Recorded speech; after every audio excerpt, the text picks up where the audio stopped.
Hello, Leo, and welcome to Somewhere in Between. My name is Eric Francis Coppolino, your astrologer for the next hour or so. I am coming to you from the Astrology Chalet in Rosendale, New York. As you can see, it's getting dusky dark outside. It has been an incredibly snowy day here in the mid-Hudson Valley of New York State, such that we couldn't transport today's readings to all the way to Saugerties, which we do by car because the files are too big to move on the internet. So we are using the old-fashioned sneaker net. Eli drives from Saugerties and picks up the files on a disk drive. So you've probably got the audio version of this first. I am finally getting accustomed to this video setup, learning how to use it. I much prefer radio, but I'm making friends with video. Hopefully will give you a coherent presentation about your astrology. 2024, a big year for everyone and everything. Many profound, important changes will be taking place. There are a series of events that go through the middle of the year. Really, the astrology is heavily concentrated in the middle toward the middle of the year. So basically, starting from Friday or Saturday, when Pluto goes into Aquarius, and then a series of events through the autumn, through the spring, sorry, it's been a long day, through the spring and into the summer, and then it's a little bit quiet till the end of the year. So there's a lot of propulsion moving through the first half of the year, and then we coast for a while. And there are all the usual changes and inner planets changing signs, but most of what I'm going to talk about takes place in toward the beginning of the year, basically January through July. And let's see what we've got now. As you know, Pluto's entering your opposite sign, Aquarius, and I want to touch on that now, and then go through the other events that are kind of built around that, supporting that, and elaborating on that, because I think that this is all working as one gestalt, one reality of very rapid change coming at us pretty quickly, and we have needed this. We've been stuck in this kind of pandemic, post-pandemic, put a lot of quotes around that, state of mind for a long time.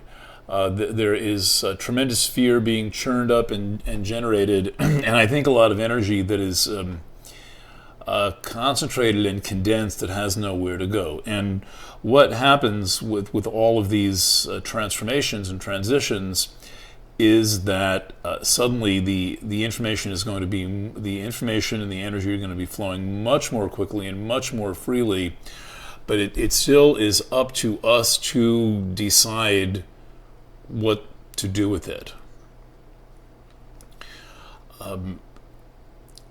The interesting thing about the relationship between Leo and Aquarius is that Aquarius is your seventh place, seventh house. And that is the house of relationships, including partnerships, business and personal, marriage partners, and also from ancient astrology we know open enemies as opposed to secret enemies, which are in the 12th house or come from the 12th house.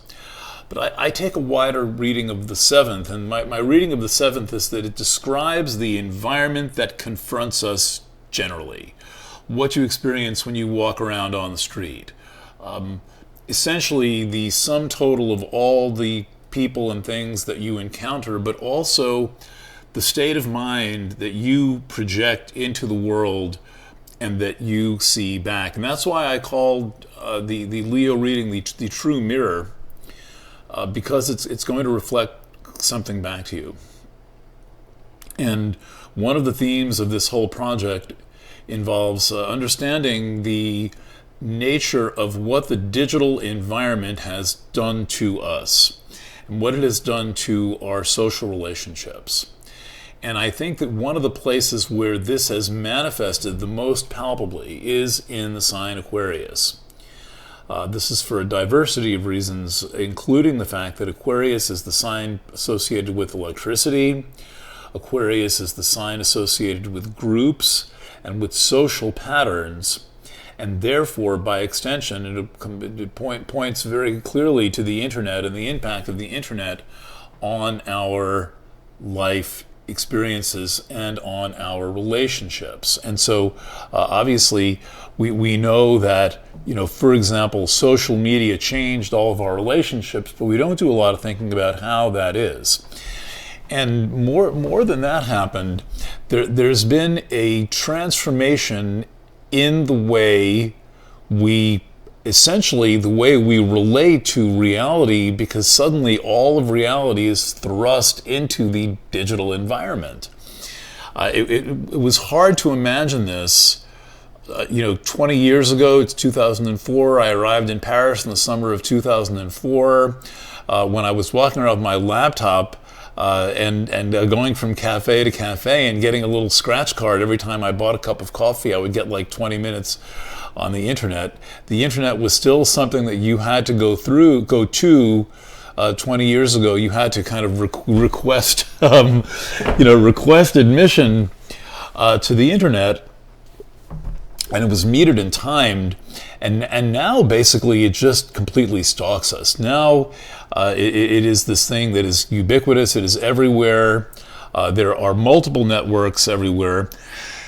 Bluetooth and Wi-Fi and 5G and 3G, 4G. We are surrounded by the internet. And by cameras feeding into the internet. And it is not all just the making of art like I'm doing now. It's largely a surveillance tool. Before I started doing these readings on Monday, the previous 20,000 times my photo was taken was by surveillance cameras that are fed into facial recognition databases. It has become a real mess. And I suspect that you are highly sensitive to this environment.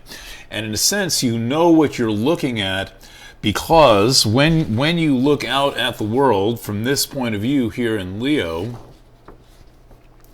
you see this world here, which is Aquarius. And Aquarius is that digitized world.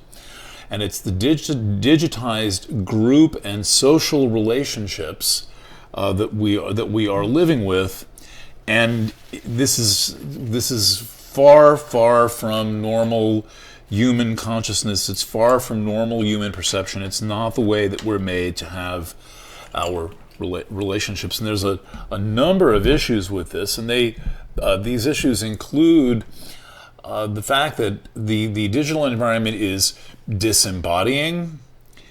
It drives people out of body. And that means out of their sanity, right? It's not merely that they are, less able to do yoga poses. And all the yoga poses in the world do not re-embody people who have been disembodied and are not paying attention to the way that it is not their.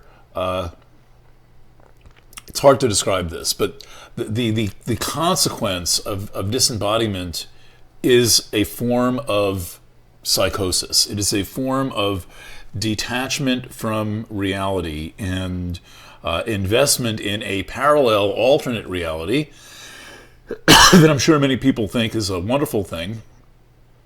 But in fact, it is causing big problems,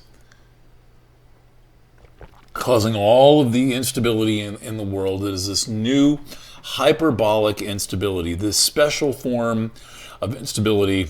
For example, the whole notion that there is no truth, the truth is unknowable, anything is true. If you believe it, it's true. This is all about the digital environment. I have a couple of flat earthers. If you haven't noticed, I'm on the flat earth beat.